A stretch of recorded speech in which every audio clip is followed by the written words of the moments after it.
On a remis le micro. Alors, comme vous pouvez le voir, on est un petit peu à la bourre. Donc, je repasse. Bonsoir. On va aller se caler tranquillement derrière la table.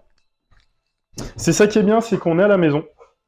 Donc, ça nous laisse le temps de faire ce qu'on a à faire. Alors, je vais me décaler. Alors, je me retrouve un petit peu tout seul face cam. C'est marrant, c'est un exercice dont j'ai pas l'habitude. Donc, je vais meubler 2-3 minutes, le temps que Benjamin vienne me rejoindre.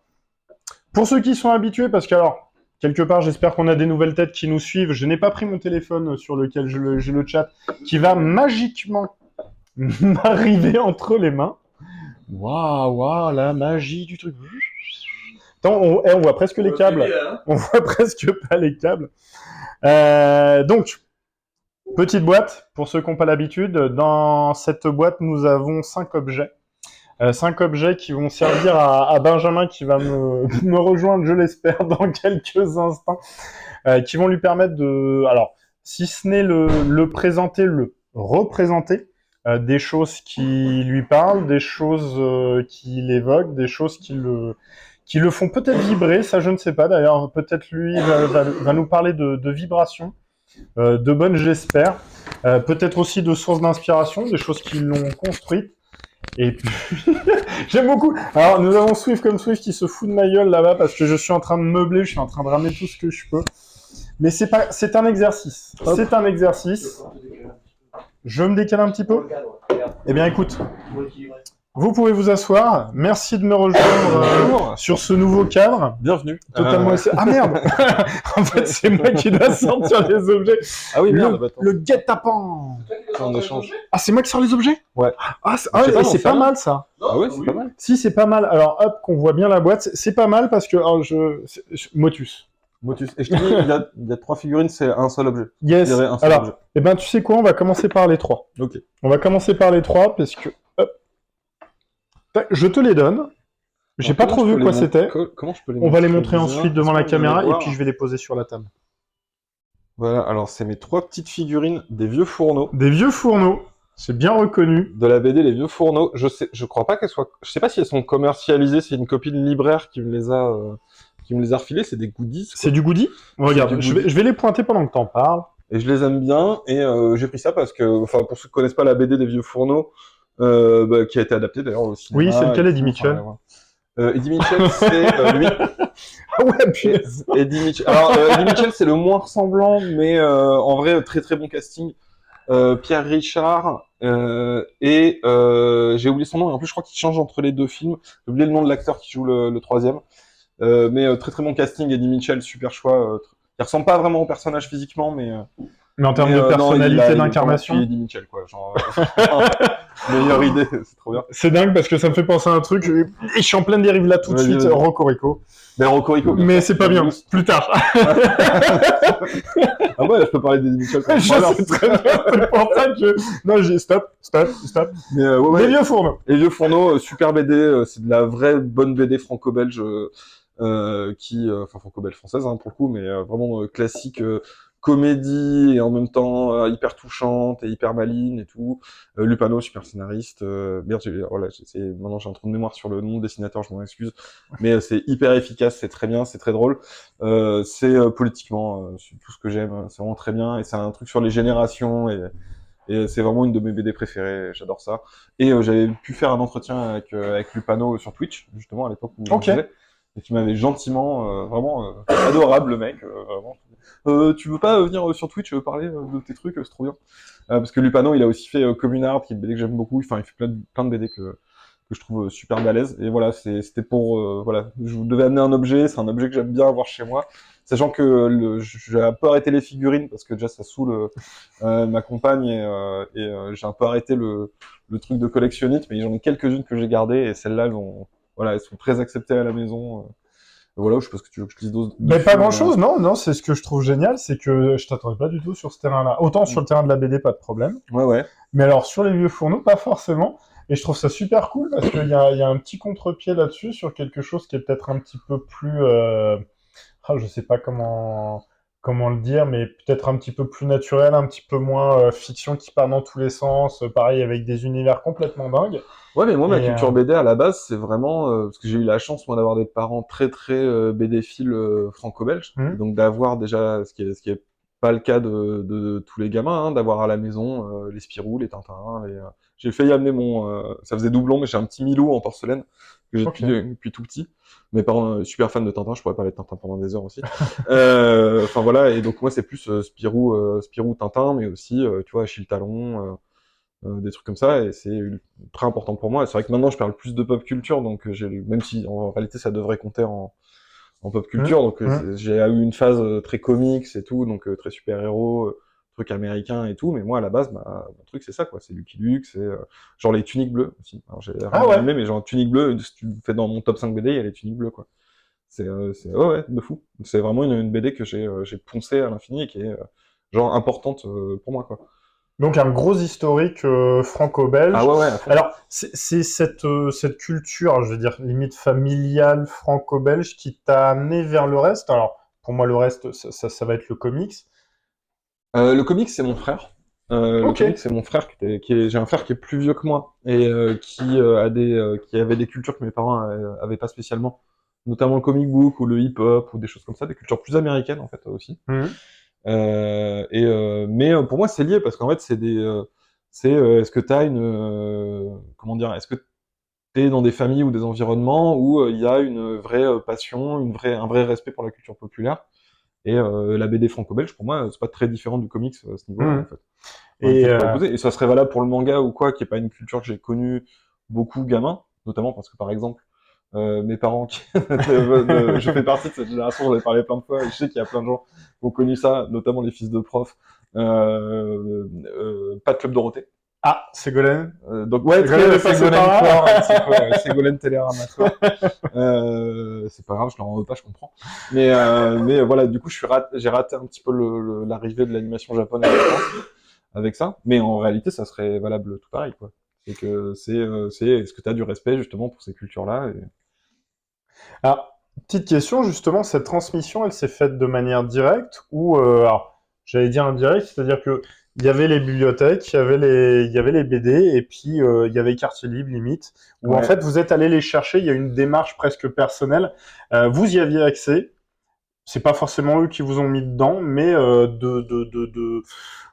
enfin, ouais, de ces acquisitions, de ce suivi, bah, vous vous êtes retrouvé indirectement baigné à l'intérieur de tout ça. Bah ouais, de toute façon, tu t'es baigné dans les trucs que t'as vraiment littéralement autour de toi, quoi. Genre, Hum, tu lis les trucs que t'as autour de toi. Après, t'en as que t'aimes plus ou moins, et t'en as qui t'accrochent plus ou moins. Tu t'en empares ou pas. Par exemple, je sais qu'on avait un truc, pour ceux qui ont connu ça aussi. Yakari, il y avait un Yakari tous les ans. Yakari, c'était le petit indien, enfin, on disait petit indien, mais c'est un petit amérindien. Et en fait, bah, c'était un truc où moi, j'allais acheter Yakari tous les ans. Et c'était un truc, parce que mes parents avaient vu que je kiffais et tout, mais ça vient j'ai pris ma branche dans les trucs qui étaient ouais. autour de moi, quoi. Mais même des trucs, tu vois, genre Achille Talon, en fait, Achille Talon ou Génie des Alpages ou des trucs comme ça, je sais pas si tu vois, mais enfin, Si, si, si, si, ah voilà, bah et des oui, trucs comme... c'est En cool. fait, c'est un peu perché, et je pense que c'est un peu générationnel aussi. Bah, en fait, tu lis ce que t'as, quoi, donc, Et donc t'es puis là. quelque part, ça se prend un petit peu moins au sérieux. C'est ça qui est marrant parce que tu parlais de Tintin, tu parles des tuniques bleues, même si un petit fondement humour, c'est quand même dans un contexte qui est pas d'une évidence. Tintin, Mm. tu rigoles pas tout le temps, quand même. Non, c'est sûr. Mais après, Achille Talon, genre, limite, je trouve que c'est moins accessible que Tintin, parce que Ouais. il y a un truc ils ont une façon de parler qui est bizarre, c'est un type de personnage qui est bizarre. Parce qu'en fait, c'est des espèces de dandys, qui emploient des mots très compliqués, qui font que parler de trucs un peu perchés, toute la journée, alors que c'est des branleurs qui foutent rien, et qui vivent dans les pavillons. C'est En fait, marrant, c'est ça, toi. trop bizarre, en fait, Achille Talon, c'est vraiment très bizarre. Et je pense que maintenant, tu vois, ça marcherait moins, parce que, je sais pas, c'est un truc un peu étrange, c'est un type de BD un peu étrange. Mais bon, en fait, tu lis ça et t'es là, wow, c'est quoi? Qu'est-ce qui se passe? Ouais, donc il y a quand même cette curiosité-là. Achille Talon, c'est toi qui allais le chercher? Bah, c'était C'est en autour. réaction Non, non, à ce qu'on te donnait ou c'était non, c'était déjà dans... autour. Ouais, ouais, c'était déjà dans... C'était autour, c'était des trucs que j'avais autour de moi que je lisais, quoi. Et il y en D'accord. a qui m'accrochaient plus, genre les tuniques bleues, j'étais vraiment ultra fan des tuniques bleues, quoi. Ouais, ok. Mais je pense que c'est tout le monde, hein, quand t'es gamin, t'as les trucs que t'as autour de toi et tu focus ou pas dessus et ça te reste ou pas, quoi. Enfin, je sais pas, Ouais. j'imagine que t'as des exemples Ben, aussi, ah mais. ouais, ben c'est pour ça, toi, moi, quelque part, ça a été, alors, pareil, de manière très indirecte, c'était le cinéma. Mes parents avaient des collections de VHS, alors bon, bah, j'ai été nourri à des choses genre James Bond, Jean Bruce Lee, mais c'est pour ça que je te posais la question du direct ou de l'indirect, puisque c'est pas forcément des choses que j'ai partagées directement avec eux, Mhm. mais c'était là, c'était accessible, il y avait possibilité de... Ouais, c'est ça. D'y accéder, tu le prends, tu le mets dans ton magnétoscope, et c'était l'analogique. Et limite, tu te construisais plus ou moins tout seul par rapport à ça, mais Ouais. bon, il y a quand même une direction qui est donnée puisque c'est l'accès qui t'est fait. Et puis ensuite, il y a eu bien évidemment l'ouverture bibliothèque, l'ouverture vidéo Bah oui, bien club, il y a sûr. eu tout ça. Et là, les vannes étaient complètement ouvertes. Mais je trouve ça intéressant de savoir cette transmission. Est-ce qu'elle se fait parce que on t'accompagne, on te dit ah, hey, attends, j'ai un truc, c'est génial, il faut que tu lises, il faut que tu regardes, ou c'est ici, et puis après tu pioches, tu regardes, tu te fais aussi tes propres expériences, c'est ça qui est marrant au final, parce que euh, je me dirais que la directe, c'est peut-être le plus simple de transmettre quelque chose, parce qu'il y a vraiment il y a un contact, mais en même temps, il y a le développement de la curiosité personnelle, où toi-même, voilà, t'as ce panel, c'est le buffet. Mhm. C'est le buffet, qu'est-ce que tu vas bouffer dans ce buffet? Est-ce que tu vas essayer? Puis la semaine prochaine, est-ce que tu vas essayer autre chose? Et ainsi de suite. Ouais, si. Moi, je pense que c'est un peu les deux, parce que t'avais le côté buffet qui est qu'en fait, les livres, ils sont là. Et du coup, t'avais le droit de les regarder. Même il y en avait, je sais que pendant un moment, dans ma chambre, il y avait une partie de BD, c'était dans ma chambre, quoi. Donc, voilà, bah, t'es là, tu peux les prendre. Après, il y a un truc, de toute façon, c'est hyper documenté en sociologie aussi, c'est que, euh, t'as des familles où t'as plus ou moins de contrôle sur la consommation de culture. Sans parler de l'accès ou pas de la culture. Et notamment, justement, c'est pour ça que je fais la vanne des fils de profs, mais c'est hyper courant chez les fils de profs et toutes les professions qui ont un peu de capital, un capital culturel comme ça. Surtout les gens qui sont dans l'éducation et tout, en général, il y a plus de contrôle. Hmm. C'est évidemment pas valable tout le temps, mais sociologiquement, c'est documenté que c'est des familles où tu as plus accès à ça, et notamment, typiquement, l'exemple, c'est tu ne regardes pas le Club Dorothée. Et alors que j'avais j'allais regarder du coup chez les Zodiac chez mes voisins où il y avait moins de contrôle Ouais. sur ces trucs-là. Et c'est pas pour dire qu'il y en a un qui est une bonne chose ou l'autre qui en est pas une, mais t'as des choses qui se font comme ça. Et moi j'ai eu quand même pas mal de contrôle sur ce que je regardais, avec quand même des formes de confiance. Mais typiquement les consoles. Moi au début, mes parents c'était non, les jeux vidéo, méfiance, un peu. C'est le même truc, c'est la même méta qu'avec le Club Dorothée. Et puis au bout d'un moment, ils ont fini par accepter un petit peu le truc. Et moi, je me souviens de choses que j'ai déjà racontées aussi, tu vois, mais genre de mon père quand il me voyait jouer à des, je sais pas quoi, genre un Metal Slug ou des trucs comme ça. En fait, il acceptait la console, mais il passait derrière moi et il disait genre, t'es content? Tu tues des gens? Et il se barrait, quoi. Et donc il m'interdisait pas, mais il y avait un truc. Alors, ça n'a pas très bien marché, hein. Mais t'avais un peu ce truc-là, et voilà, il y avait quand même un petit peu ça chez moi. Et du coup, il y avait le côté aussi c'était plus facile de leur demander d'acheter genre les tuniques bleues parce que c'était du franco-belge, c'était un truc historique, c'était un truc comme ça que autre chose. Et en jeu vidéo, j'ai un très bon exemple de ça. C'est quand j'ai commencé à jouer sur PC. Et en plus, du coup, t'es dépendant de tes parents sur ce que tu peux acheter ou pas. Mon père, il m'a acheté Age of Empire parce qu'il avait vu en tête de gondole, je sais pas où, et c'est lui qui l'a choisi. C'est-à-dire qu'il a dit tiens, tu veux pas plutôt au lieu de tes conneries là, tiens, c'est un truc d'histoire. Et je pense qu'il se rend pas compte parce que le problème c'est qu'en fait c'est les gens qui font du contrôle sur les produits culturels mais qui comprennent pas les produits culturels Oui, de la nouvelle génération.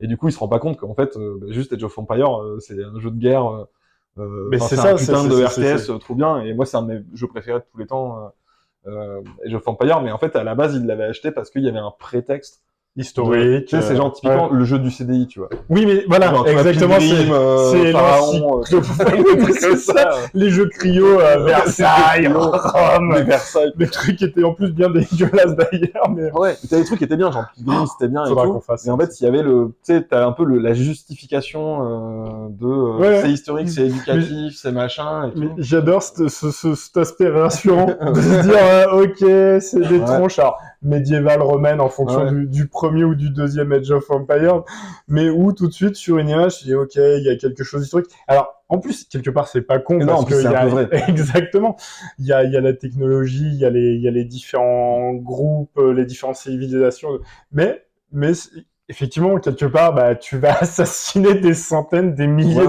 d'individus. Oui, puis en fait, c'est un jeu. Enfin, c'est-à-dire que en fait, ça pourrait être un univers complètement pas historique et ça serait le même jeu, tu vois, genre quasiment. Oui, Tu vois, c'est, oui, mais tu c'est pas prends le truc principal du Command jeu, et quoi. Conquer, tu prends Starcraft, tu prends ce Bien genre sûr. de truc. On est sur une logique militariste, expansionniste, impérialiste, Ouais. et puis.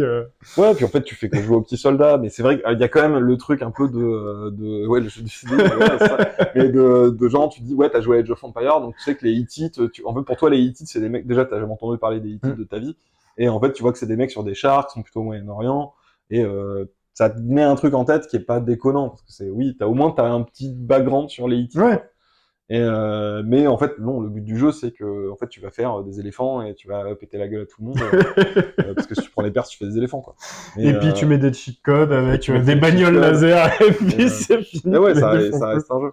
Mais c'est la phase de justification de faut que ce soit légitimé par un autre truc qui est un peu éducatif, qui a un peu un lien à avec la culture légitime, justement. Enfin, c'est toutes les questions de culture illégitime ou légitime, c'est qu'en fait, c'est comme genre comme en hip-hop, ben, pour faire passer le hip-hop, il a fallu dire ah c'est les nouveaux Jacques Brel, ah en fait c'est de la poésie, ah machin et tout, parce qu'en fait il faut pour que le truc soit légitimé, il peut pas être légitimé en lui-même, il doit être légitimé par un truc de culture légitime et souvent de culture un peu bourgeoise, quoi. Il te faut un point de repère.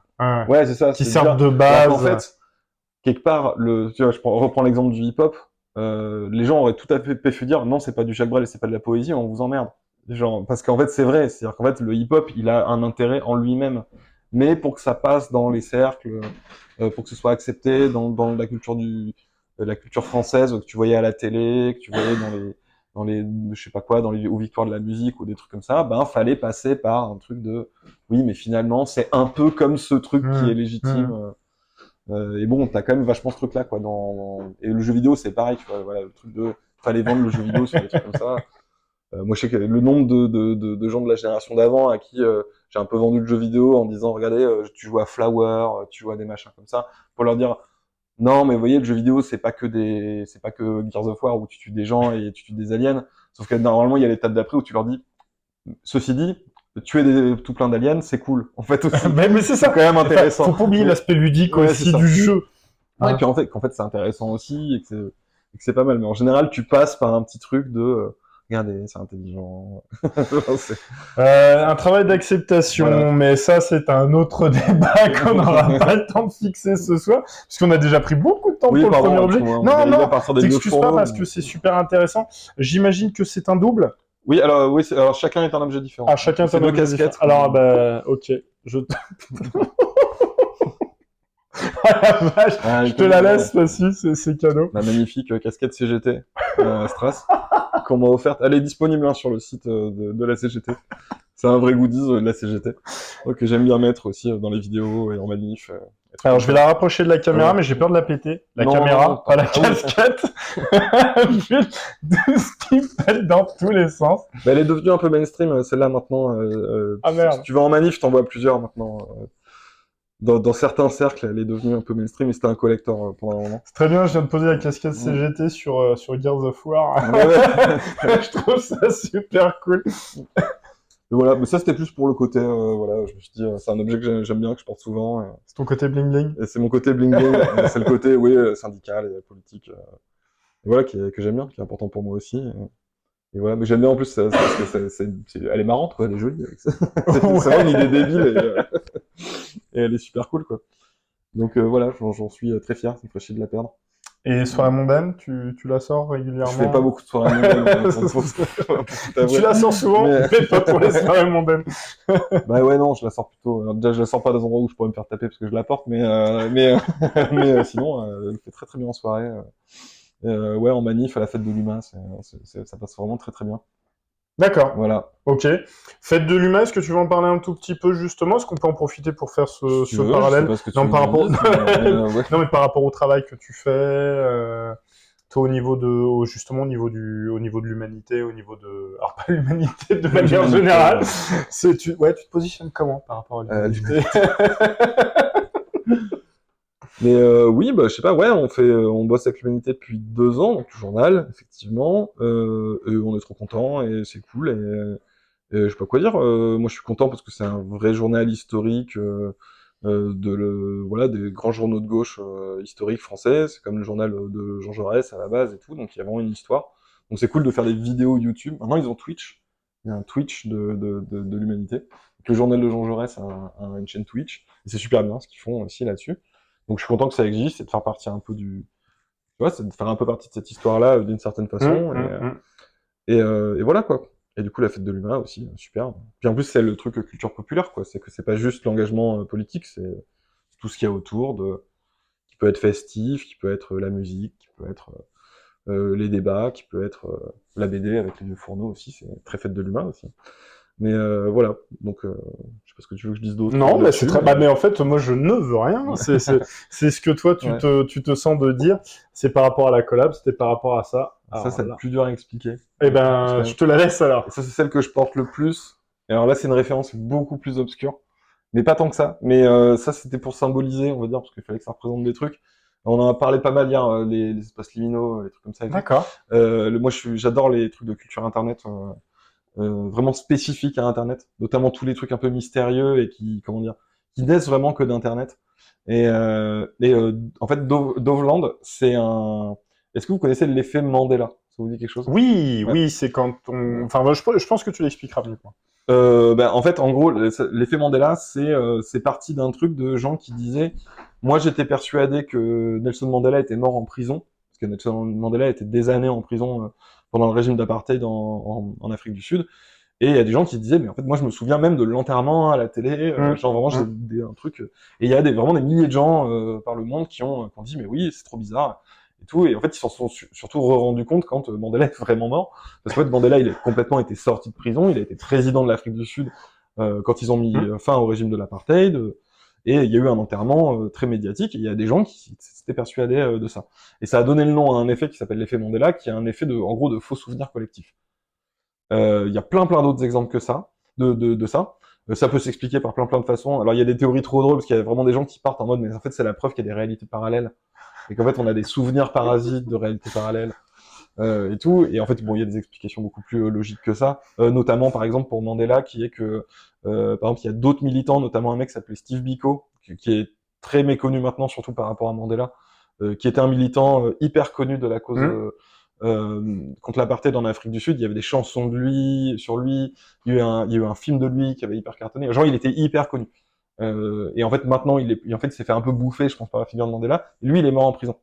Ah, d'accord. Et du coup, on peut faire l'hypothèse qu'il y a eu Une forme d'amalgame. une forme d'amalgame. Ouais. Et tout. Alors, Et en fait, il y a même tout simplement de reconstruction de souvenirs.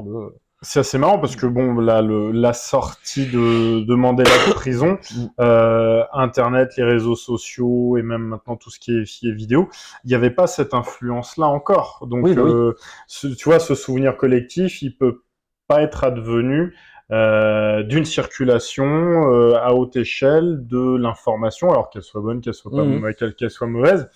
Et c'est marrant que ça vienne de ça. Alors, en fait, le faux souvenir vient pas d'Internet. Non, Mais effectivement, l'effet en fait, Mandela, c'est les gens en ont parlé sur Internet parce que justement sur Internet, les gens, c'est typiquement l'endroit où quelqu'un peut dire, mais vous aussi, ça vous fait ça, et tout le monde fait, putain, moi aussi, je croyais que j'étais le seul. Et presque de par le monde. Et il y a plein d'exemples. Par exemple, est-ce que le bonhomme Monopoly il a un monocle? Oui. Oui. Enfin, je sais pas si t'as Mais déjà non. vu ça. Oui, non. mais si, je vais regarder des Le trucs bonhomme justement Monopoly là-dessus. n'a pas de monocle, et en fait, il y a plein de gens, si tu leur demandes, ils disent, bah si, il a complètement un monocle, et surtout, ils le voient. C'est-à-dire qu'ils disent, mais si, et tu leur montres, ils font, ça c'est bizarre, mais vraiment, moi, il avait un monocle, quoi. Il y a plein d'exemples de ça. Et il y a un truc, alors, on sait pas vraiment si c'est un effet Mandela, mais c'est lié à ça, et j'adore ce genre d'histoire sur Internet. C'est Doveland, qui est soi-disant une ville du Wisconsin, aux États-Unis, et c'est juste qu'il y a des gens sur Internet qui ont commencé à dire, ben moi, je suis du Wisconsin, et pour moi, il y avait une ville qui s'appelait Doveland, quand j'étais petit, et je la trouve plus. Et il y a d'autres gens qui ont commencé à dire bah oui moi c'est pareil et tout ça. Alors là c'est plus grave parce que en fait c'est impossible de savoir à quel point les gens trollent, à quel point le fait que des gens disent il y a une ville qui s'appelait Doveland, ça a créé un faux souvenir à des gens qui disent mais si ça me dit quelque chose et tout, mais si c'était une ville comme ça et tout. Et donc en fait on sait pas, c'est pas un vrai phénomène dans le sens où en fait c'est impossible de savoir qui est sérieux là-dedans et tout. Mais ce qui me fait rire c'est que du coup c'est devenu une légende urbaine. Avec plein d'histoires c'est une ville qui a disparu, mais il y a zéro trace, genre vraiment tu peux pas trouver des trucs. Il y a une photo aussi qui est censée être une photo qui a été prise à Doveland, qui est juste une photo de gens dans un resto-route qui pourrait être n'importe lequel des États-Unis, mais ça a été vendu sur cette photo a été prise à Doveland. C'est la preuve physique de Doveland. Tu prends Il n'y a même pas marqué Doveland, il y a rien, c'est n'importe quoi. Et ce qui me fait rire, c'est qu'il y a du merch donc de Doveland. t'as trouvé ça où? Sur Internet, je sais plus si c'était sur Etsy ou. Mais c'est devenu. Ah oui, donc donc il y a des gens qui ont fait à la maison, des faux trucs de la ville de Doveland avec vraiment le truc un peu office de tourisme. Ils ont. Mais c'est carrément ça, ouais. Ça fait très Stephen King quand même. C'est hyper Stephen King. C'est vraiment le même genre de délire et tout.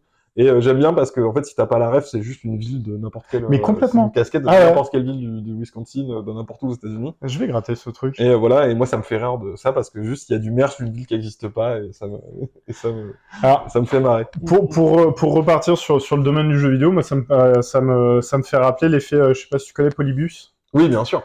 Polybus, il y a vraiment ce truc de cette espèce de borne d'arcade que les gens ont encore souvenir d'avoir vu, soit dans certains bars, soit dans certaines salles d'arcade, alors que ce truc n'a jamais existé. Et t'as des photos des bornes Polybus, oui, alors qu'en fait il y a un logo, il y a plein de trucs, tout le monde s'en souvient. Et je crois que c'est quoi, d'ailleurs, ça va tellement loin et ça a été récupéré aussi. Je crois que c'était dans la com de la saison 2 de Loki. Où dans un des visuels, tu vois la borne Polybus qui est en plein angle, donc c'est quand même assez cool. C'est des légendes urbaines en fait. C'est exactement ça. Super cool. Et ça, les gens ont même pas besoin d'être sincères. Si tu veux. Genre moi, si des gens inventent complètement le truc et genre font semblant que ça existait, mais j'adore, ça existe. Moi, je trouve ça super drôle. En fait, je trouve ça hyper intéressant, qu'il y ait un mythe quoi, tu vois, du jeu Polybus. Il faut surtout, le pire truc, c'est les gens qui essaient de le faire. Et t'es genre non, le faites pas. En fait, ce qui est marrant, c'est qu'en fait, c'est une légende et qu'on l'a jamais trouvé. Genre moi, j'adore les Lost Media. Et on a parlé hier avec la photo des backrooms, qui étaient localisés et tout, mais t'en as plein comme ça. Genre les chansons que les gens arrivent pas à identifier. Moi, je suis à fond dans ces trucs-là, de les gens qui essaient de retrouver l'origine d'une chanson. Et là, par exemple, il y a plusieurs chansons où depuis des années, les gens on a la chanson, on n'arrive pas à trouver d'où elle vient et tout. Et c'est super mystérieux. Il y a un truc de chasse au trésor, comme avec la chouette d'or. La chouette d'or. Alors, juste pour info, hein, ce sera quand même la vidéo du. On en a parlé hier. Ouais, on en a parlé hier. Parce que, j'ai l'impression que c'est un événement en 2 parties. Pour ceux qui n'étaient pas là hier, c'est quand même dommage. On va faire le préquel. Mais a posteriori. Allez, je la fous devant. On passe au suivant. C'est dingue parce que en fait, c'est super passionnant tout ça. De montrer parce que cette culture internet, comment aujourd'hui, alors elle a été influencée par une forme de pop culture et qu'aujourd'hui, alors d'une certaine manière aussi d'elle-même, elle crée de nouvelles formes de pop culture. Qu'est-ce que c'est que cette chose? Ah oui, voilà. C'était ça fait 5 comics. Non, parce que le 5e, il est sur moi. Ah oui, c'est ça. Oui, en fait, c'était juste un peu par rapport au comic book. J'ai une grande passion comic book de super-héros, et notamment Magneto, qui est le point de départ de la vidéo, le syndrome Magneto, et de mon premier livre, du coup, qui est ici. Et celui-là, en plus, c'est un truc, parce que en plus, t'en as plein. Vas-y, tu peux déconstruire, c'est pas un problème. Justement, parce que ça, c'est qui est intéressant, puisque donc t'as House of M. Non, je vais tout casser, mais il y a House of M. tout! Vas-y, on est là pour House of M, qui est très bien, Olivier Coipel, Cocorico. Vraiment incroyable, je pense, franchement, un de mes préférés de dessinateurs de comic book. C'est pas juste qu'il dit pas ça parce qu'il est français, mais un peu fier quand même, parce que il est vraiment trop cool. Mais vraiment, au premier degré, c'est un des meilleurs, je trouve, il est vraiment ouf. Et c'est le truc Magneto, le Testament, qui est pas mal parce qu'il se concentre sur l'histoire, l'origine story. Oui, voilà. Après, elle avait déjà été traitée, donc je trouve pas non plus qu'il soit forcément essentiel, mais le truc est cool. Et celui-là, et en plus, il a une petite anecdote, c'est pendant que j'écrivais le livre, j'avais déjà fait la vidéo, et je connaissais quand même assez bien Magneto. On était à Londres avec ma compagne pour totalement autre chose, et chez un bouquiniste à Notting Hill. Alors pas Notting Hill comme on voit dans le film, parce qu'il y a parce vraiment... que ça se passe chez un bouquiniste. Ouais, alors voilà. En fait, il y a le Notting Hill qui du coup, je pense à cause du film, fait que quand il va maintenant, en fait, il y a que des touristes et c'est ce truc un peu idyllique et tout, et un peu bourgeois et tout que t'as. Mais en fait, juste à côté, t'as le reste en fait de Notting Hill, et qui a un vieux quartier qui a une histoire très très différente. Notamment, il y a eu des émeutes et tout. Enfin, c'est un quartier beaucoup plus à la base chargé, populaire et un peu vénère, un peu tendu socialement, et qui a gardé quand même un peu ce truc-là. Et notamment, t'as plein de bouquinistes sous des ponts ou avec des disquaires et des machins, des marchés. C'est vraiment assez cool. Et du coup, je suis tombé chez un mec qui vendait des vinyles et des comics sur ce truc, donc qui est en anglais. Je sais même pas s'il y a un éditeur ou quoi. Il y a juste 2 épisodes qui sont centrés sur Magneto, sur ses origines, et qui sont hyper cool et que je connaissais pas. Et qui sont sur les origines de Magneto, où notamment ils reviennent sur tous les trucs traumatiques. Il y a des trucs vraiment vénères, hein, notamment il y a des trucs le truc sur comment il perd sa fille et sa femme, et où il y a vraiment littéralement un plan de sa fille qui tombe en flammes. On verra pas bien. Mais... En fait, il y a des trucs vraiment hardcore. Alors c'est très suggéré, tu vois, mais enfin tu vois quand même les trucs assez. Tu vois ce qui se passe quand même. Tu vois ce qui se passe, et c'est très très cool. Et je suis tombé dessus du coup par hasard. Ça m'a coûté, je sais pas, 2 balles. Ah, c'est Et du excellent. coup, c'est un peu maintenant mon truc magnéto, Ouais. voilà, collector que j'ai, qui s'appelle Magnéto Zéro, en fait, où il y a juste 2 histoires qui ont été faites à Et donc, 10 années d'intervalle. alors qui ont été dessinées, qui ont été produites à 2 années d'intervalle, Ah mais qui sont ouais, complémentaires ou bah, pas vraiment, c'est des origin story, il y en a même un petit peu plus parce qu'il y a aussi un petit discours à la fin. Je sais pas si on a les années ici. Bah non, ils ont pas mis les années, moi je les avais recherchées pour mon livre. Mais t'en as une où c'est vraiment par rapport à cette histoire de quand il a perdu sa famille. Il y en a une où c'est le moment où il devient une espèce de chasseur de nazis, ce qu'on retrouve un peu dans X-Men First Class. Oui. Et le moment où en fait il arrête de le faire. Mais en plus c'est des trucs vraiment vénères parce que t'as tout ce truc de, en gros, il devient chasseur de nazis pour la CIA, le Mossad et tout ça, pour se venger. Et il est pas encore Magnéto, et en fait ils expliquent qu'au bout d'un moment il se fait doubler par la CIA. Alors, je crois qu'ils disent pas la CIA, mais en gros le gouvernement, et c'est des Américains quoi, qui lui disent bah non, en fait tu vas pas tuer ces nazis là parce que ceux-là c'est nos potes. Et les gens sont, tu vois, c'est en Argentine et ils sont là, non non, mais pas ces nazis là quoi, ils nous sont utiles, c'est parce que voilà, c'est par rapport au fait que les États-Unis ont aussi beaucoup récupéré d'anciens nazis Oui, et pas tout. mal de Et du coup ils se collaborations disent bah derrière. non, genre moi On en a besoin de cela. ouais moi ça me va pas, et du coup c'est à partir de là où il devient Magnéto, parce qu'il se dit bah non, maintenant je vais le faire, je vais pour mon compte et vous êtes tous des pourris, et voilà. Et à la fin, il y a pareil un épisode où c'est juste un moment où il est censé être mort dans la BD. Il y a un discours d'une de ses proches, qui est une avocate, qui fait tout un discours sur est-ce que c'est un gentil, un méchant. Et du coup, dans mon livre, je cite ce truc parce que le discours est assez cool. Et voilà. Et donc c'est un petit truc, genre, je Ouais, sais pas c'est d'où ça génial, sort. Je cette tombais espèce dessus de vraiment par coïncidence hasard, et aussi, j'étais quand vraiment même, plein, ouais. plein dans l'écriture Où tu te du retrouves bouquin. entre Donc les deux. voilà, c'est un objet auquel je tiens pas mal, mais qui m'a coûté vraiment rien, quoi. C'est juste tu sais, les trucs moi je crois pas aux signes ou aux choses comme ça, mais dans le sens si, où en fait il y a des trucs qui prennent des coïncidences qui prennent du sens pour toi, C'est tu vois. ça. Genre de ah putain, c'est trop marrant, et à chaque fois que je le vois, du coup je pense que je suis rentré dans un disquaire, et si j'avais pas fait ça, si j'avais pas été voir une comédie musicale à Londres avec ma copine, Ouais. et que j'étais pas passé dans Il n'y aurait pas eu ces disquaire Notting Hill, événements-là. Ouais. j'aurais pas ce truc. Tu serais pas tombé dessus Ouais. et en plein dans. Mais c'est marrant parce que bon, il y a une projection sur ce document qui maintenant, ouais, représente une période, représente quelque chose. Ouais, C'est carrément, vachement ouais. classe. Ouais. Vachement classe. Voilà.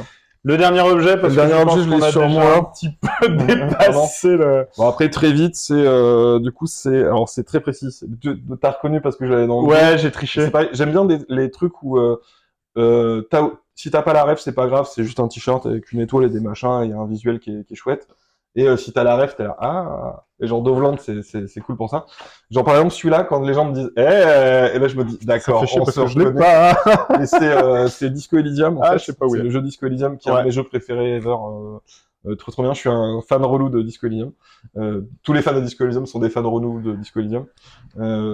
C'est ma théorie. Ce qui peut être intéressant, c'est que tu nous en parles, parce que le souci de Ouais. ce genre de jeu, c'est que c'est pas du tout approprié à notre chaîne, ou en tout cas au Exactement. format, parce que Je pense qu'en c'est une vrai, expérience en elle-même. c'est là où je suis pas un vrai fan relou, c'est que les vrais fans relous, ils disent aux gens, t'as pas joué à Disco Elysium, putain, mec, t'es trop nul et tout. Alors que moi, je suis un peu en mode, c'est pas pour tout le monde. Non, c'est Vraiment, définitivement arrêtez pas de pour tout le forcer monde. avec ça. C'est quand même Arrêtez vachement de forcer avec particulier. ça, faut être dans le délire, ouais. vraiment à fond. C'est pas là grave si les gens ils sont pas dans le délire Disco Elysium. Mais en gros, Disco Elysium, alors, des trucs très précis, c'est que c'est pas un visuel de Disco Elysium en soi, c'est le symbole de ce qui est, on va dire, l'équivalent des communistes dans le jeu.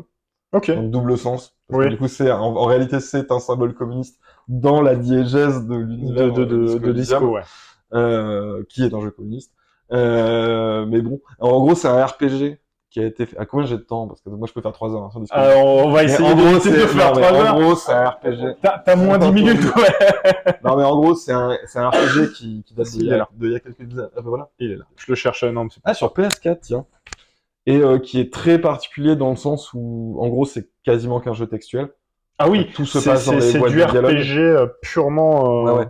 Purement Après, textuel. quand même, t'as une ville, t'as des avatars, il y a des animations et tout. C'est pas non plus un jeu purement textuel. Non, mais c'est le côté RPG avec cet aléatoire, avec de l'interaction, Ouais. avec Et des vraiment, persos, tout est dans les boîtes de dialogue. C'est-à-dire Ouais. vraiment, il y a pas les jets de dés se passent dans les boîtes de dialogue. C'est un jeu où les compétences sont des personnages et te parlent. Genre, en fait, il y a un truc très arty. Tu développes en une fait. psyché de chaque perso. D'ailleurs, l'aventure commence comme ça. Oui, c'est Où ça. c'est une voix qui te parle. Ouais. T'as les choses à l'intérieur de toi qui te parlent et c'est tes compétences et enfin voilà. Et il y a pas de combat. Enfin, techniquement, si, il y a des combats, mais en fait, les combats sont gérés comme le reste. Crocheter une porte, parler à quelqu'un, fumer une clope, n'importe quoi. Tout est géré de la même façon. Et c'est une action comme une autre. Et c'est un jeu qui a une narration qui est absolument extraordinaire, qui est très beau dans ce qu'il a d'interface de la DA. Moi, je suis très fan de la DA. Ouais. En gros, c'est le jeu qui a tout ce que j'aime. C'est vraiment, je trouve ça ouf.